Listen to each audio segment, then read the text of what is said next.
There's many things that happen when I'm skating, things that stoke me out, like small little moments, But also the way you can flow through like an urban setting, like I love that, because I use my board to get from A to B. And every day being able to flow, like I always think of like a school of fish, because traffic moves like that.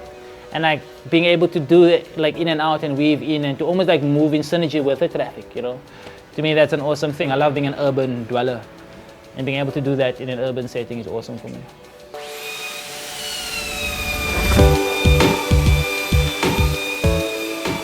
In Cape Town, for a downhill skateboarder, like we live in downhill heaven.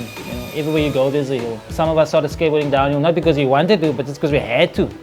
To get from A to B, you had to go down a hill somewhere. When I really got into racing in '99, I couldn't really afford to buy a board, and the easiest thing was always to go buy a piece of wood and cut out a board for yourself. It's not that easy, but back then that was the easiest thing.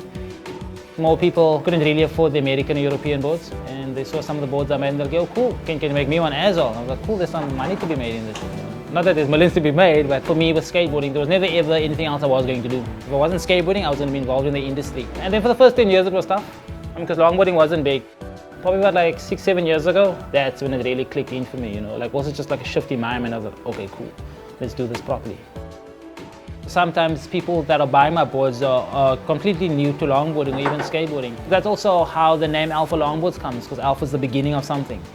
I look at people's physical characteristics, like the shoe size, their body build, their style of skateboarding, and where they want to take their skateboarding. So even as I'm busy shaping, I have that person in mind.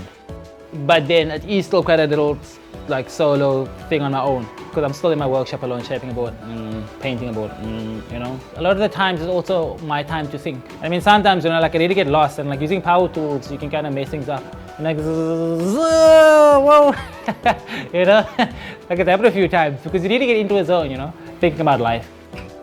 Because I've structured my brand to be that kind of niche, once-off custom board shaping. So like a lot of the stuff I do get is pretty like my dream stuff, like I do a lot of custom stencil artwork on boards, and then obviously work with some awesome artists, and like all those things are awesome because I love knowing that my boards are art pieces as well. So basically everything I do is like something that I want to do. It's like my dream build.